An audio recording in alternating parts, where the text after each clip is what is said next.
ഈ കൊച്ചിനെ ഓണപരിപാടി കാണിക്കാൻ വേണ്ടി കൊണ്ടുപോകാത്തത്, അതായത് മലയാളി കൊച്ചിനെ ഓണപരിപാടി കാണിക്കാൻ കൊണ്ടുപോകാത്തതിന്റെ ഉത്തരവാദിത്വം നിങ്ങൾക്ക് രണ്ടുപേർക്കുമാണ്. മോശമായിപ്പോയി. ഏത് മലയാള പരിപാടി? ഇന്നലെ ഓണപരിപാടി, ഓണം ഇല്ലേ, ഓണം സെലിബ്രേഷൻ ഇല്ലേ, തിരുവനന്തപുരത്തൊക്കെ മറ്റേ ഇതൊക്കെ ഓണം എന്താണെന്ന് കൊച്ചിന് അപ്പ വന്ന് ഇന്നലെ ഒരു പരിപാടിക്ക് പോയി. ഇവിടത്തെ ചെന്നൈയിലെ മലയാളി അസോസിയേഷൻ ഓണം പരിപാടി.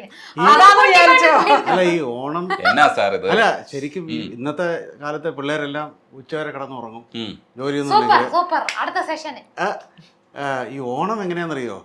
It happens only in the morning on AM ആണ് ഓണം. സത്യം ആഫ്റ്റർനൂൺ അല്ലേ കഴിക്കുന്നേ?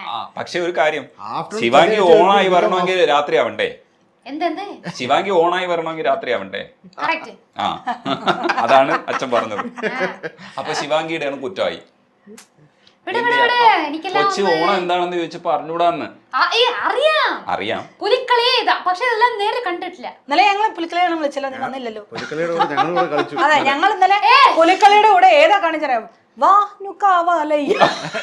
അതൊക്കെയാണ് കളിച്ചതല്ലേ. കൃഷ്ണനാട്ടം ഒക്കെ ഉണ്ടായിരുന്നു. അത് ഇതാണ് കളിച്ചത്, മറ്റേ തമന്നയുടെ പാട്ട്. ഞാൻ ചോദിച്ച ഒരു ഓർഗനൈസർ ഇത് എന്താണിത്, ഒരു തിരുവാതിരയൊക്കെ ഉണ്ട്. സുന്ദരി നീയും സുന്ദരൻ ഞാനും നിങ്ങൾ രണ്ടുപേരും കൂടെ പാടുകയാണെങ്കിൽ അടിപൊളിയായിരിക്കും. സുന്ദരി നീയും സുന്ദരൻ ഞാനും ചേർന്നിരുന്നാൽ തിരുവോണം. സുന്ദരൻ നീയും സുന്ദരി ഞാനും ചേർന്നിരുന്നാൽ തിരുവോണം. കയ്യിൽ കയ്യും വച്ച് കണ്ണിൽ കണ്ണും വച്ച് നെഞ്ചിൽ മന്ത്രം കൊണ്ട് ചേരുന്ന നേരം. സുന്ദരി നീയും സുന്ദരൻ ഞാനും ചേർന്നിരുന്നാൽ തിരുവോണം. ആ സുന്ദരിക്ക് അത്ര ഇഷ്ടപ്പെട്ടിട്ടില്ല കേട്ടോ. ഇഷ്ടപ്പെട്ടു, പക്ഷെ ചിലതൊക്കെ ഇങ്ങനെ ആക്ഷൻ കാണിക്കുന്നുണ്ടായിരുന്നു. എന്തായിരുന്നു ആക്ഷൻ? ചുമ്മാ ഞാൻ രസിച്ചോണ്ടിരുന്നു. അതാ, അതൊക്കെ രസിക്കും. ഞങ്ങൾ പാടുന്നത് വളരെ രസിക്കാറുണ്ട്. പാട്ട് പഠിക്കുന്നില്ല എന്നുള്ളൊരു കുറ്റം മാത്രമേ ഉള്ളൂ.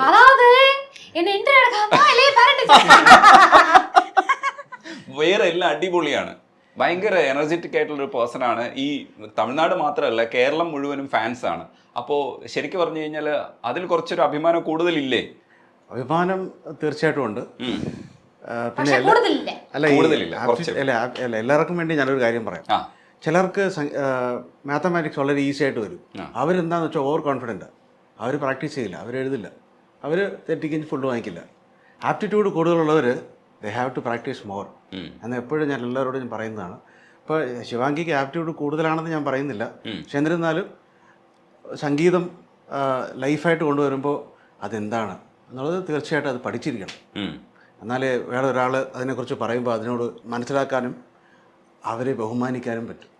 10-20 പാട്ടൊക്കെ പാടിയിട്ടുണ്ട് സിനിമയിൽ.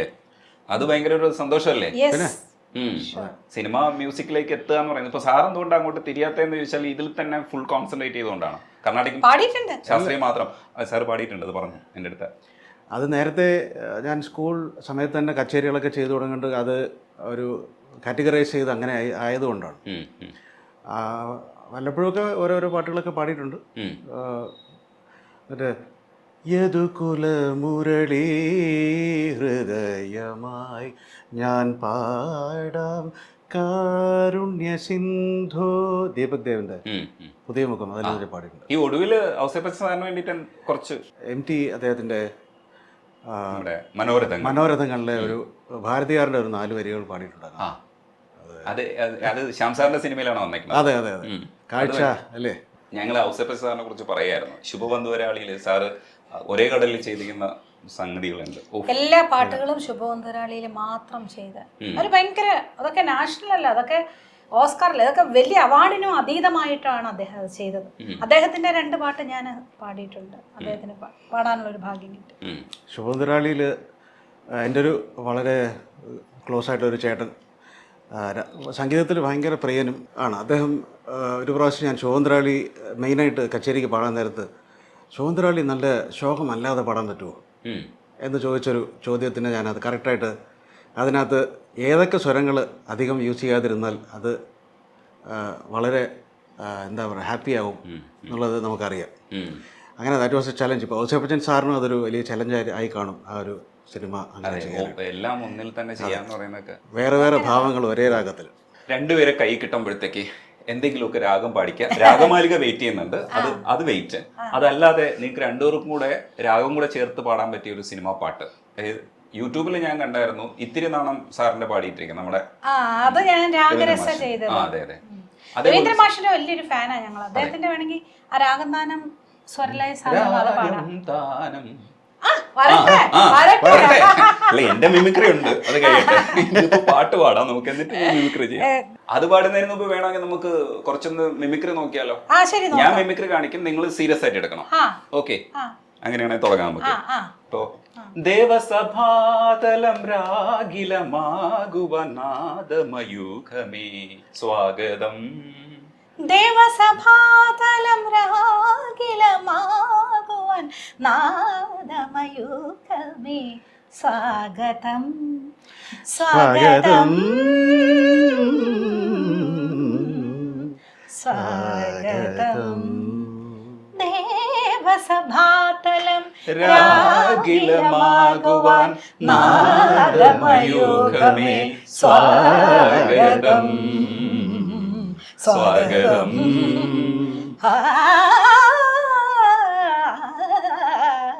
സ്വാഗതം. സർ ഇനി സാർ അതിന്റെ ഒരു മനോധർമ്മം പാടൂ. സരി സനി സരി ഗരി സനി ധനി പദനി ദേവസഭാതലം ദദവ മഗ മദീനി ഗമ ദദ ഗമ പ മഗ രെ ഗമ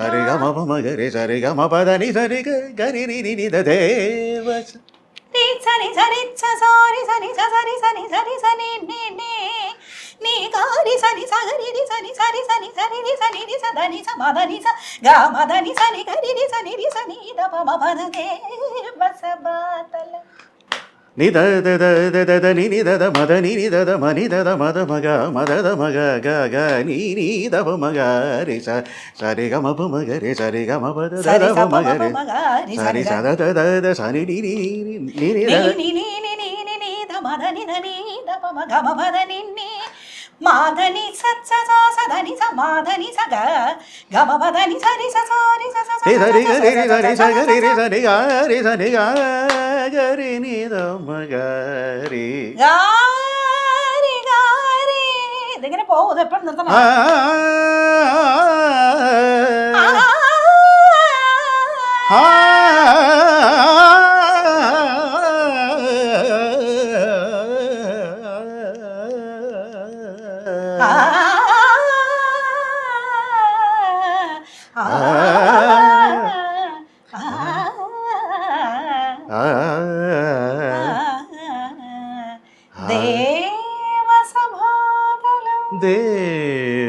ദേവസഭാതലം. ഇത് തീരണ്ട, ഇത് പൊളി, ഇത് വേറെ ലെവൽ. സത്യം പറഞ്ഞാണല്ലോ, ഞാനൊരു കാര്യം പറയാം. ഈ രജനീഷ് നിങ്ങൾ പോയ ജനത്തിൽ ഏതോ വലിയ മ്യൂസീഷ്യൻ ആയിരുന്നു തോന്നൂട്ടോ. വീണ്ടും എനിക്ക് അല്ല, ഇതൊക്കെ ഇത് എൻജോയ് ചെയ്യാനോ ആസ്വദിക്കാനോ ഒന്നെങ്കിൽ അത് പഠിക്കണം. അങ്ങനെയുള്ളവർക്ക് കൂടുതൽ കർണാടക പുതിയതല്ലേ? ഞങ്ങൾ ആദ്യമായിട്ടാണ് പാടുന്നത്. നിങ്ങൾ അല്ല, ദേവസഭാതലത്തിൽ ഞങ്ങൾ ചുമ്മാ ഇങ്ങനെ മനോധർമ്മം പാടുന്നത്. പക്ഷെ അത് ആസ്വദിക്കാനും അത് എൻജോയ് ചെയ്യാനും അത് ചോദിക്കാനും രജനീഷിനെ പോലെ എത്ര പേര് കേരളത്തിലുണ്ട്. Thanks to you. കേരളത്തിൽ ഒത്തിരി മ്യൂസിക് ലവേഴ്സ് ഉണ്ട്. അതുകൊണ്ടാണ് വിനി കൃഷ്ണകുമാറും ശിവാംഗിയും ഒക്കെ ഇങ്ങനെ നിലനിൽക്കുന്നത്. ഇപ്പൊ സാറ് മ്യൂസിക്കിന് വേണ്ടിയിട്ട് ഒഴിഞ്ഞു വെച്ച് നിൽക്കുന്ന എന്തുകൊണ്ടാണ്? അത്രയും പേര് മ്യൂസിക് ലവേഴ്സ് ഉള്ളത് കൊണ്ടാണ്. അല്ല, അത് രജനീഷിനെ പോലുള്ള ആൾക്കാർ അത് എടുത്തു വിടുമ്പോഴാണ് നമുക്കും അത് പറയാനും പാടാനും പറ്റുള്ളൂ. വേറെ ലെവൽ. ശിവാംഗി ഈ പെർഫോമൻസ് കണ്ടിട്ട്, ശിവാംഗി സ്ഥിരം കേട്ടോണ്ടിരിക്കുന്നതാണ്, പുതുമയില്ല. പക്ഷെ എങ്കിലും ഇവർ ഇതിനകത്ത് പാടുന്ന കേട്ടിട്ടില്ലല്ലോ. ഇതിപ്പോ ഇതിന് ഒരു മനോധർമ്മം ഉണ്ടല്ലോ. ആ മനോധർമ്മം എന്ന് പറയുന്ന സംഗതിയിലേക്ക് എത്താൻ വേണ്ടിയിട്ടാണ് പ്രേരിപ്പിക്കുന്നത്. എന്നത്തേക്ക് എത്തും? എല്ലാ ദൈവത്തിന്റെ നമ്മൾ ദൈവം നിനക്ക് ദൈവം അതെന്റെ എഫേർട്സിനെ പൊറുത്ത്. അതെ, താൻ പാതി ദൈവം പാതി. അതെ, എഫേർട്ട് വേണം. അതെ, ദൈവം പറഞ്ഞത് നിനക്ക് കണ്ണും കൈയും കാലും എല്ലാം തന്നിട്ടുണ്ട്. കൂടെ എപ്പോഴും ദൈവം വന്നോണ്ടിരിക്കോ? ദൈവമേ, നമ്മളെല്ലാം ചോദിച്ചോണ്ടിരിക്കാൻ പറ്റില്ല. പുള്ളിക്ക് വേറെ വേലയില്ലേ, ജോലി ഉണ്ടല്ലോ. അപ്പൊ നമ്മൾ ചോദിച്ചിട്ട് അതിനുള്ള വേലയെ ചെയ്യണം. ഓട്ടോമാറ്റിക്കാ ദൈവം നമ്മളെ തേടി വന്ന് തരും. നമ്മൾ ജോലി ചെയ്താൽ മതി, അത് വരാനുള്ളത് വന്നോളും Yes, yes, എന്നാണ് അത് കുട്ടി ജോലി ഉദ്ദേശിച്ചത്. ചെയ്യണം. ആ ജോലി ചെയ്യുന്നുണ്ട്. ഇത് ഓടി നടന്ന് കുട്ടി എന്തൊക്കെ പണിയെടുക്കുന്നുണ്ട്. അയ്യോടാ ഞാൻ ശിവാംഗിയുടെ കൂടെയാ. ഞങ്ങളും അതെ. ഈ മ്യൂസിക് കർണാട്ടിക് അത്രയും ബേസ് പഠിച്ചിട്ടില്ല എന്നുള്ള ഒരു സാധനമാണ് അത്. പക്ഷെ പിന്നീട് വരും, ബേസിക് ഒക്കെ പഠിച്ചിട്ടുണ്ട്. എത്ര ടാലന്റഡ് ആണെന്ന് ഞങ്ങൾക്കറിയാം. ആ. അതിന്റെ വിഷമമാണ് ഈ പറയണത്. അവക്കിപ്പൊ ഞങ്ങൾ ഈ പാടിയതിന്റെ രണ്ടിരട്ടി ഇതില് അവളിപ്പോ പാടാനുള്ള കഴിവുണ്ട്, പക്ഷെ അതിൽ ശ്രദ്ധിക്കുന്നില്ലെന്നല്ലോ എന്നുള്ളൊരു വിഷമം. എടാ ഒരു കാര്യം ചെയ്യും, വെസ്റ്റേൺ ഇട്ടിട്ട് നമ്മുടെ മറ്റേ വെള്ളിയൊക്കെ ഇടുന്ന സാധനമില്ല, അത് പഠിച്ചോട്, എന്നിട്ട് അത് ഇമിറ്റേറ്റ് ചെയ്യാൻ പറ്റുമെന്ന് ചോദിക്കും. നിങ്ങൾ ചോദിക്കുന്നതാ അതല്ലേ ആ സാധനത്തിന്റെ അവിടെ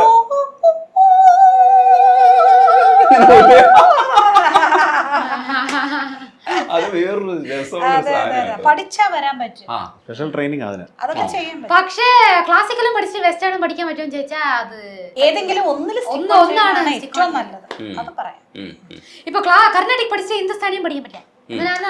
പറ്റും പറ്റും, പക്ഷെ കൺഫ്യൂസ് ആയി പോകും. അല്ല, പുതുതായിട്ട് പഠിക്കുന്ന ഒരു കുട്ടി ഒരേ നേരത്തിൽ കർണാട്ടിക്കും ഹിന്ദുസ്ഥാനിയും ഒരിക്കലും പഠിക്കാൻ പാടില്ല.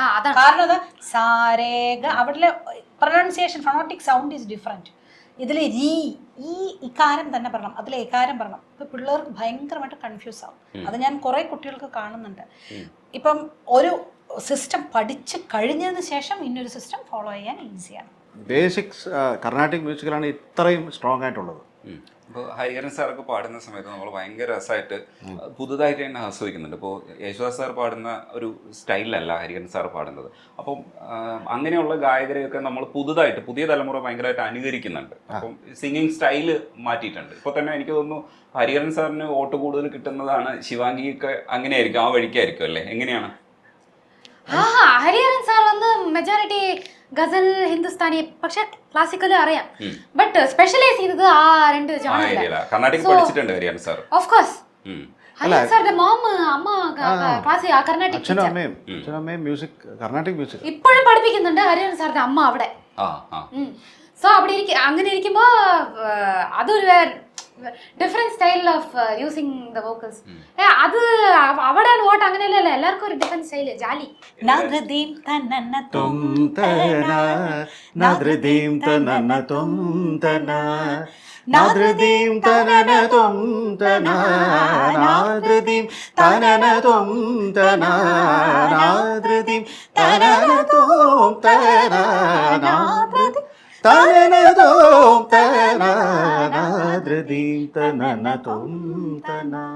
ഒരേ രാഗമായതുകൊണ്ട് പാടിയതാ. സിന്ധു ഭൈരവി എന്ന് പറയും. അതിലൊരു തില്ലാന. അതിലുള്ള സിനിമാ പാട്ടുകളൊക്കെ ഇപ്പൊ തമിഴിലാണ് ഞാനൊരു ചെല്ലച്ചെറു വീട് തരാം അതുണ്ട്. ഹരിമുരളീരവം ഹരിതവൃന്ദാവനം അങ്ങനെ കുറെ ഉണ്ട്. എളുപ്പം ചോദിക്കുമ്പോ ഈ മ്യൂസിക് ഡയറക്ടർ സ്വന്തമായിട്ട് മ്യൂസിക് ചെയ്യുമെന്ന് എനിക്കറിയാം. രാഗമാലിക ഒരു സാധനം ചെയ്തു വെച്ചിട്ടില്ലേ? രണ്ടുപേരും ചെയ്തിട്ടുണ്ട്. അത് സസ്പെൻസ് ആണെന്ന് എനിക്കറിയാം. പക്ഷെ ഈ സസ്പെൻസ്, പൊട്ടിച്ച സസ്പെൻസ് ഒന്ന് പാടുവോ? അല്ല, ഇത് സസ്പെൻസ് അല്ല, എല്ലാവർക്കും അറിയാം. ഞങ്ങളുടെ കുട്ടികളൊക്കെ നമ്മള് ക്ലാസിക്കലായിട്ടാണ് വർണ്ണം, കീർത്തനങ്ങൾ, കോമ്പോസിഷൻ. ഇദ്ദേഹം ഭയങ്കര 4 ലാംഗ്വേജിലൊക്കെ എഴുതും. അപ്പം സ്വന്തമായിട്ടുള്ള കോമ്പോസിഷൻസ് ഉണ്ട്, കുട്ടികൾക്ക് പറഞ്ഞു കൊടുക്കാറുണ്ട്. അങ്ങനെ ഒരു രാഗമാലിക, അതായത് 25 രാഗം വരുന്ന ഒരു രാഗമാലിക ഞാൻ കമ്പോസ് ചെയ്തിട്ടുണ്ട്. ഓരോ വരിയിലും ഓരോ രാഗം, ചിലപ്പോൾ പാതി വരിയിലെ ഒരു രാഗം. എന്നിട്ട് ഞാൻ ശിവാംഗി അതൊന്ന് പഠിച്ചു കേട്ടോ. ഏതെങ്ങനെ രസികപ്രിയ രാഗ അത് വേണേ 4 ശിവാംഗി കൂടെ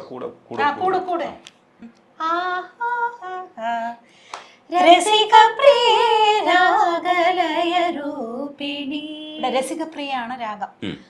സെന്താളും ആഭേരി ശൃംഗാരൂപിണി ഈസൈന്തോടും ഗൗരി മനോഹരി തായേ. ഗൗരി മനോഹരി ഇസ് ദി രാഗ.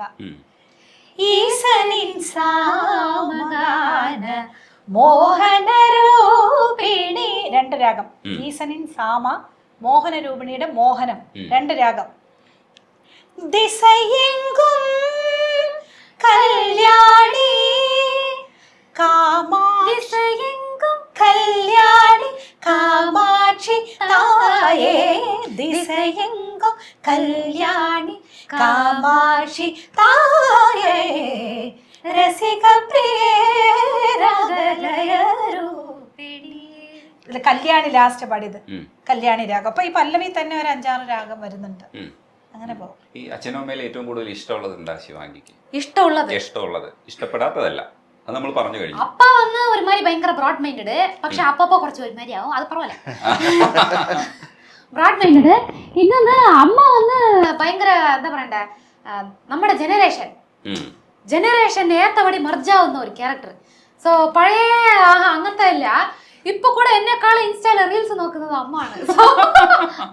സോ അതാ ഇഷ്ടം. പക്ഷെ ഇടയ്ക്കൊക്കെ ചെറിയ മലയാളി വരുമല്ലേ? അത് ഈ ആഭരണം കാര്യം മാത്രമാണ്. മിച്ചപടി നോ പ്രോബ്ലം. ഈ നല്ല ഡ്രസ്സ് ഉടുത്ത് വെളിയിൽ പോകുന്നത് ആ ആസ്പെക്ട് മാത്രം, തലയിൽ എണ്ണ വെക്കുന്നത് അത് മാത്രമേ ഉള്ളൂ. മിച്ചപടി ഒന്നുമില്ല. പക്ഷെ അച്ഛൻ ഭയങ്കര കാൽക്കുലേഷൻസാ, കാരണം മാത്സ് പഠിച്ചിട്ടുള്ളതാണ്. അതെ അപ്പയുടെ ലൈഫ് ആക്ച്വലി കാൽക്കുലേഷൻ ആണ്. മ്യൂസിക് കംപ്ലീറ്റ് ഇങ്ങനെ മ്യൂസിക് ഒന്നല്ല, മ്യൂസിക് താണ്ടി ലൈഫേ മൊത്തം ലൈഫേ. ഇപ്പൊ എന്നെ ഞാനാ വന്ന് കടന്നുറങ്ങി എന്ത് വരുന്നോ അതാണ് ഞാൻ ചെയ്യുള്ളൂ. പക്ഷെ അപ്പൊ ഒന്ന് കാൽക്കുലേറ്റ് ചെയ്താണ് ഈച്ച് ആൻഡ് എവറി ഡേ ചെയ്യുള്ളൂ. ഈ രണ്ട് ലൈഫും സക്സസ് ആണല്ലോ. അപ്പം കാൽക്കുലേഷൻ ആണോ ഈ ലൈഫാണോ ഏറ്റവും കൂടുതൽ സപ്പോർട്ട് ചെയ്യുക? അത് ഒരാൾക്ക് ഒരു ലൈഫ് കാൽക്കുലേഷൻ ഞാൻ പറയാം, രണ്ടുമാണ്. It is A binary.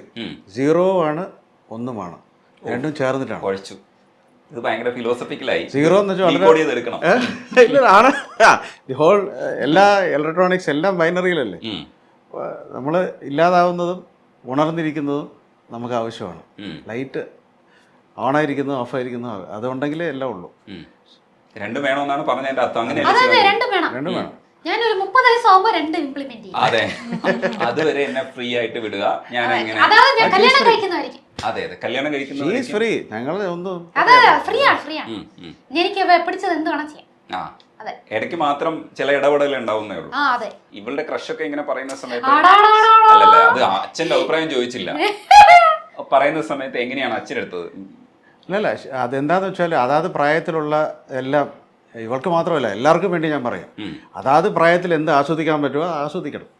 നമ്മളിപ്പോൾ 20 വയസ്സിലുള്ള സമയത്ത് ഒന്നും ചെയ്യാതെ 40, 45, 50 വയസ്സാകുമ്പോഴത്തേക്ക് അന്ന് അതൊക്കെ ചെയ്തിരുന്നെങ്കിലോ എന്ന് ആലോചിക്കാൻ പാടില്ല. ഞാൻ എൻ്റെ മോനോട് പറയാറുണ്ട്, നിങ്ങൾക്ക് ഇതുവരെ ആയില്ലടാ, ആരും ഇല്ലേ പെൺപിള്ളേർ അങ്ങനെയൊക്കെ ചോദിക്കും. ഇല്ല, അവൻ എന്നെ പോലെയല്ല. അവൻ നല്ല എന്താ കുഴിയിൽ ചാടാണ്ടിരിക്കാൻ വേണ്ടി ആരാ അങ്ങനെ വെയിറ്റ് ചെയ്തോണ്ടിരിക്കുക.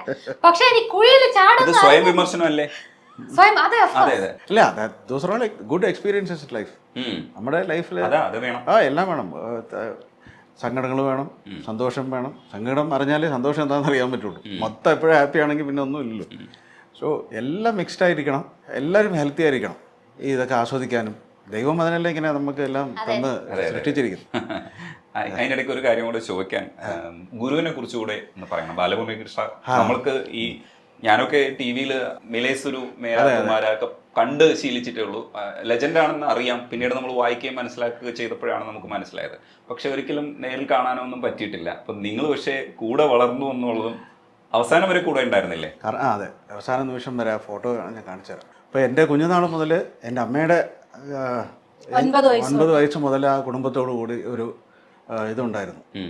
എൻ്റെ അമ്മയുടെ റിലേറ്റീവിൻ്റെ വീട്ടിൽ അദ്ദേഹം ആദ്യം ചെന്നൈയിൽ വാടകയ്ക്ക് വന്ന് താമസിച്ചു. അങ്ങനത്തെ ഒരു വീട്ടിൽ വന്നിട്ടുണ്ടോ?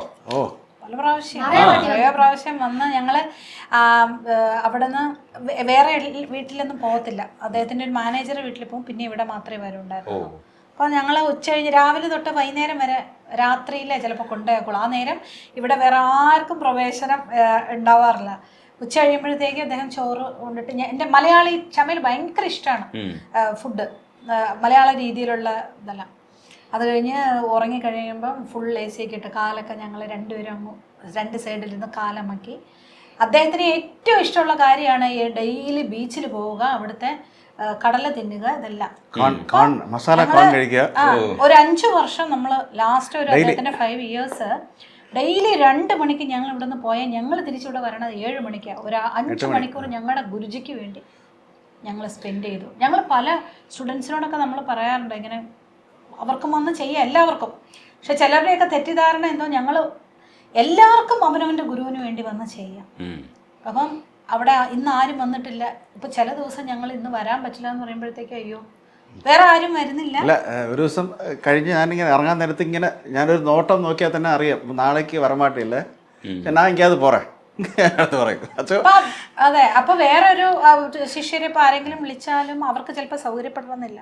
ഞങ്ങൾ പക്ഷേ നമുക്ക് എന്ത് ആവശ്യങ്ങളുണ്ടല്ലോ അതിനൊന്ന് ഗുരുവിന് വേണ്ടി ഒന്ന് മാറ്റി വെച്ചിട്ട് ഞങ്ങളത്, കാരണം എന്തെന്ന് വെച്ചാൽ അതിന്റെ പിറകിൽ വലിയൊരു കഥയുണ്ട്. അദ്ദേഹത്തിന് വളരെ ഒരു 10-24 വർഷം മുമ്പ് ഒരു ആക്സിഡന്റ് ഉണ്ടായപ്പോൾ അന്ന് എല്ലാവരും വിധി എഴുതി ഇനി ഉണ്ടാവില്ല, ഡോക്ടേഴ്സ് എല്ലാവരും. അന്ന് ഗുരുജി ഒരാൾ മാത്രമാണ് അപ്പം ദൈവം പോലെ വന്നു. അവനൊന്നും ആവില്ല, ഞായർക്ക് ഒന്നും ആവില്ല. ഞാൻ അടുത്ത മാസം 1 മാസം പക്ഷെ ഹോസ്പിറ്റലിൽ ഇരിക്കും, വീട്ടിൽ വരുമ്പോഴേ ഞാൻ വരുള്ളൂ. അതുവരെ ഇവിടെ ഞാൻ അവന് വേണ്ടി പ്രാർത്ഥിക്കും. ഒരു ഗുരുവിനെ അങ്ങനെ പറയേണ്ട ആവശ്യമില്ല. അത്രയും അദ്ദേഹത്തിന് ലക്ഷക്കണക്കിന് ശിഷ്യരുണ്ട്, പക്ഷെ അത്രയ്ക്ക് എൻ്റെ മകനാണെന്നാണ് പറയുന്നത്. 6 പേരെ കുട്ടികൾ കുഞ്ചിക്കുള്ളത്, അതിൽ 7ാമത്തെ മകനാന്ന് ഇപ്പോഴും പറയും. അപ്പം അങ്ങനെ രക്ഷിച്ചെടുത്ത എന്തൊക്കെ ചെയ്തു എന്നുള്ളത് അത് വലിയൊരു എപ്പിസോഡാണ്, അതിപ്പോൾ പറയാൻ പറ്റത്തില്ല. അത്രയധികം ഞങ്ങൾ അദ്ദേഹത്തിന് ഡെഡിക്കേറ്റഡ് ആയിട്ടിരിക്കുന്നു. ഇല്ല, അദ്ദേഹത്തിൻ്റെ ഇമ്പാക്റ്റ് എൻ്റെ ലൈഫിൽ ഒത്തിരി പല നിമിഷങ്ങളിലും ഞാൻ വിചാരിച്ചു കഴിഞ്ഞാൽ അദ്ദേഹത്തിന് അത് മനസ്സിലാവും. അപ്പോൾ ഫോൺ ചെയ്യും. അങ്ങനെയൊക്കെ നടന്നിട്ടുണ്ട് ഇഷ്ടംപോലെ കാര്യങ്ങൾ. പിന്നെ what is truth in life എന്നുള്ളത് ഒരു ചെറിയ കാര്യം പോലും നമ്മൾ മാറ്റി പറയാൻ പാടില്ല. അത് പണ്ടത്തെ ആൾക്കാർക്ക് എല്ലാവർക്കും ഉണ്ടത്, പക്ഷെ ഇത് ഞാൻ ദൃഷ്ടാന്തമായിട്ട് ഞാനത് സ്വീകരിക്കാൻ തുടങ്ങിയത്. അപ്പോൾ അത് പൂർവ്വജന്മ പുണ്യ ഫലമായിട്ട് ഞാൻ കാണുന്നു. നമ്മളെല്ലാവരും ഇപ്പോൾ കണ്ടുകൊണ്ടിരിക്കുന്നതും ഏതോ ഒരു ജന്മത്തിൽ ഒരുമിച്ചുള്ള യാത്രയിൽ നമ്മൾ ഈ ജന്മത്തിലും കണ്ടുമുട്ടുന്നു എന്നുള്ളത് മാത്രമേ ഞാൻ മനസ്സിലാക്കുന്നു. ഈ 2 പേരും ശരിക്കും ഭയങ്കര ഇടയ്ക്കൊക്കെ ചളിയൊക്കെ പറയുന്ന കൂട്ടത്തിലാണ്. ഭയങ്കര രസമാണ്, ജോളി മൂഡാണ്. പക്ഷെ സാറ് പൊതുവിൽ അങ്ങനെ അല്ല എന്നാണ് തോന്നിക്കുന്നത്. പക്ഷെ ഉള്ളിലൊരു അത്യാവശ്യം കാര്യങ്ങളൊക്കെ പറയുന്ന ഒരാളുണ്ട് അല്ലേ? ഓ അങ്ങനെയാണ്. അതായത് നല്ല കൂടിയ ചളിയൊക്കെ പറയും അല്ലേ ശിവാനി? എന്റെ ശിഷ്യന്മാർക്ക് ഇവിടെ ചെവറിലൊക്കെ ഇടിക്കുന്നതാണോ ചളി കേട്ടിട്ട്? അപ്പൊ സാറ് സീരിയസ് അല്ല ആക്ച്വലി. എന്റെ അച്ഛൻ കുട്ടികളൊക്കെ വന്നു കഴിഞ്ഞാൽ സ്റ്റുഡൻസ് ഒക്കെ അല്ല അവരോടൊക്കെ വളിപ്പ് പറയും. പഠിപ്പിക്കുന്ന കാര്യത്തിൽ ഞങ്ങൾ 2 പേരും ആ നേരം ഭയങ്കര സീരിയസ് ആണ്. അല്ല, മെയിനായിട്ട് എനിക്കിത് വരാൻ കാരണം എൻ്റെ അച്ഛൻ ട്രിവാൻഡ്രം മാറിവനസ് കോളേജിൽ 36 വർഷത്തിൽ കൂടുതൽ മാത്തമാറ്റിക്സ് പ്രൊഫസറായിട്ടിരുന്ന ഒരാളാണ്. പ്രൊഫസർ കല്യാണസുന്ദരം. ഒത്തിരി students head of the department ആയിരുന്നു. മ്യൂസിക് പോലെ തന്നെയാണ് മാത്സും കുറച്ച് ഡ്രൈ ആണ്. നമ്മളത് സോൾഫുൾ ആയിട്ട് എടുത്തില്ലെങ്കിൽ ഡ്രൈ. അപ്പോൾ യൂസ് ടു ഇങ്ങനെ ഓരോ ചെറിയ ഇതുപോലത്തെ ജോക്സ് വേർഡ്സ് കൂടെ ചേർന്ന് പിള്ളേരെ ഒന്ന് ഇതാക്കാനായിട്ട് പറയുമായിരുന്നു. ഞാനും ക്ലാസ് അറ്റൻഡ് ചെയ്തിട്ടുണ്ട് BSc. സോ അതിൻ്റേതാവാം പിന്നീട് ഇങ്ങോട്ട് വരുമ്പോൾ സംഗീതം ചേർത്ത് അതിൻ്റെ വേർഡ്സിൽ കൂടെ കിട്ടുന്ന കുറേ ജോക്സ് ഒക്കെ പറയുക എന്നുള്ള. പിന്നെ ഞങ്ങളുടെ ഗുരുജി ബാലമുരളി സാർ അതിൽ ഉസ്താദാണ്. വളരെ സോഫ്റ്റായിട്ട് വലിയ കാര്യങ്ങളൊക്കെ തത്വങ്ങളൊക്കെ വളരെ സിമ്പിളായിട്ട് പറയും. ചിരിക്കില്ല, പക്ഷെ നമ്മൾ ചിരിച്ചോളൂ, അല്ലെങ്കിൽ നമ്മൾ മനസ്സിലാക്കിയെടുത്തോളൂ. സൂപ്പർ സിംഗറിൽ പോകുന്ന സമയത്ത് ഡീമോട്ടിവേറ്റ് ചെയ്തു. അത് മോശമായി. ഡീമോട്ടിവേറ്റ് ചെയ്തിട്ടും ശിവാംഗി 6th ടോപ്പ് 6 അതെ. ഇല്ലില്ല, അത് പ്രാക്ടീസ് ചെയ്യുന്നില്ല എന്നും പറഞ്ഞാണ്. പിന്നെ രാവിലെ എണീറ്റ് ആഹാരം കഴിച്ചിട്ട് പോകണം, ഇതൊക്കെ ഞാൻ ഭയങ്കര ഡീമോട്ടിവേഷൻ അല്ലേ? രാവിലെ ഞങ്ങളെല്ലാം സെറ്റിൽ കൂട്ടിക്കൊണ്ടുപോകാൻ കണ്ടസ്റ്റൻസിനല്ല ആ വാൻ കേറാൻ പോകുമ്പോ നീല 4 റൗണ്ട് കൂടെ പോകില്ലെന്ന് പറഞ്ഞു. എന്നിട്ട് അങ്ങനെ ആവില്ലെന്ന് എനിക്കറിയാം. കാര്യം ഞാൻ പറയാം രജീഷ, ഞാൻ എങ്ങനെയാന്ന് വെച്ചാല് നമ്മൾ രാവിലെ എണീറ്റ് കഴിഞ്ഞാൽ ഇപ്പൊ ഞാനൊക്കെ ഒരു 7 എണീറ്റ് കഴിഞ്ഞാൽ പല്ല് തേച്ചു ഒരു 8:30 ആകുമ്പോഴത്തേക്ക് ഒരു 7-8 ഇഡലിയും സാമ്പാറും ഒന്നും കഴിക്കും ഞാൻ. എന്ന് വെച്ചാൽ ബ്രേക്ക്ഫാസ്റ്റ് കഴിക്കണം എന്ന് ഭയങ്കര നിർബന്ധമാണ്. ഇവിടെ ബ്രേക്ക്ഫാസ്റ്റ് കഴിക്കുന്നില്ല, കഴിക്കാതെ പോണേ. അപ്പൊ അതൊക്കെ അസിഡിറ്റി ഭയങ്കര ഓവറായിട്ട് സംസാരിക്കുന്നത്. അവിടെ പോയി നിറയെ ഫുഡ്, പക്ഷെ അപ്പോഴത്തേക്കും ലേറ്റ് ആവും, അപ്പൊ കഴിക്കാതെ പോകുന്നു. അതൊക്കെ എനിക്ക് പക്ഷെ കൊച്ചു പോകുമ്പോ പറയേണ്ടതാണ്. കാരണം എന്റെ കന്നാക്കെന്ന് എല്ലാരും പറയും, പക്ഷെ അത് ഒട്ടും ഫലിക്കില്ല എന്ന് എനിക്കറിയാം. അതുകൊണ്ട് ഞാൻ നെഗറ്റീവ് പറയാം, പോസിറ്റീവ് അതെങ്ങനെയാണ്? അത് മോശമായി. അല്ലെ ശിവാംഗി, എന്നിട്ട് പോയിട്ട് അങ്ങനെ എത്തുമ്പോഴുണ്ടല്ലോ തിരിച്ചു കൊണ്ടുവന്ന് ട്രോഫി കൊടുക്കുമ്പോ നമുക്കൊരു ടോപ്പ് 6 വരയ്ക്ക് പോയിട്ടുള്ളൂ. ആ. ഫൈനലിസ്റ്റ് ആയില്ല. ഫൈനലിസ്റ്റ് ആയി. സെമി ഫൈനലിൽ വന്നു. സെമി ഫൈനൽ വരിക്കും. അല്ല ടോപ്പ് 6 പോകൂല, ഒന്നും എത്തില്ല എന്നല്ലേ പറഞ്ഞ, പക്ഷെ ടോപ്പ് 6 വരെ എത്തിയില്ലേ? ആ നല്ല അതിന് വലിയ പേര് കാര്യമില്ല. വന്നു. അപ്പൊ പഠിച്ചിരുന്നെങ്കിലോ?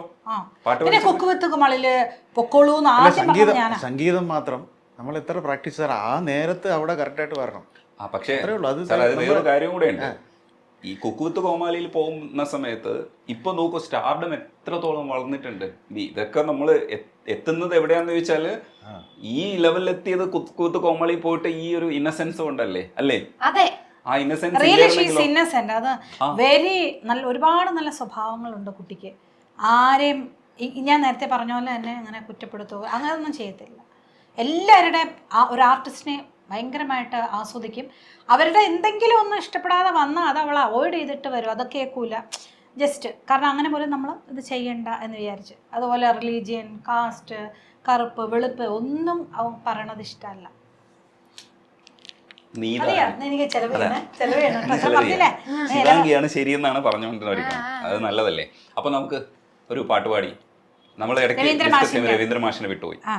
3, 4 രാഗം താനം സ്വരലയ സാന്ദ്രമാം പല്ലവി, രാഗം താനം സ്വരലയ സാന്ദ്രമാം പല്ലവി, മലരണി വനികയിലുണരുന്നു മദകരപിക കുലകളനാദം, മലരണി വനികയിലുണരുന്നു മദകരപിക കുലകളനാദം, തളിർത്തു മണ്ണും വിണ്ണും അഴകൊടു കനിപ്പൂ ചൂടി സ്വപ്നലതികൾ, രാഗം താനം സ്വരലയ സാന്ദ്രമാം പല്ലവി, രാഗം താനം സ്വരലയ സാന്ദ്രമാം പല്ലവി.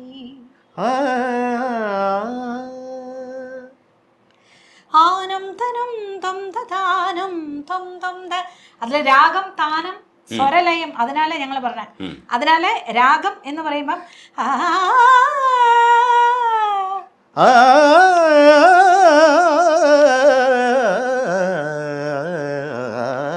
രാഗം ആനം തനം തം താനം തം ത, ആനം തം താനം തം ത, താനം തം താനം തം താനം തം താനം.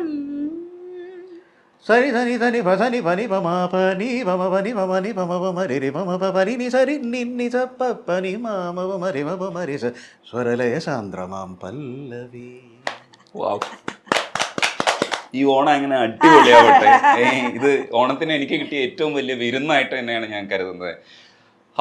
ഇതിന്റെ ഫീൽ എന്ന് പറയുന്നത് എന്താണെന്ന് പറഞ്ഞറിയിക്കാൻ പറ്റില്ല. ചില സ്ഥലത്തൊക്കെ നിങ്ങൾ നിർത്തരുതേ എന്ന് ഞാൻ കൊതിച്ചിരുന്നു. ഇപ്പോഴും കൂടി ഇത് നിർത്തരുതേ, നിങ്ങൾ ഇങ്ങനെ തുടർന്ന് പോണേ എന്ന്. കുറേ സമയം നിങ്ങളുടെ കൂടെ ഇരുന്ന് ഞാനും വലിയ സംഗീതജ്ഞനാവും. അല്ല, ദേവസഭാതലം പാടി കഴിഞ്ഞ പ്രാവശ്യം ഞാൻ കാണുമ്പോ സാപ്പാസയില് തുടങ്ങി, ഇപ്പൊ ദേവസഭാതലം വരെ പാടി രജനി. ശിഷ്യൻ. അതെ, ശിഷ്യനു അനുഗ്രഹം. അടുത്ത പ്രാവശ്യം നമുക്ക് ഇതുപോലെ സ്വരം പാടണം. അതെ, ഇത് മിമിക്രി അല്ല. ഞാൻ കാണിക്കുമ്പോൾ മിമിക്രി അല്ല, ഞാൻ കാണിച്ചത് മിമിക്രിയാണ്. അല്ലല്ല, എന്താണേലും പക്ഷെ താങ്ക്സ് ടു രജനീഷ്.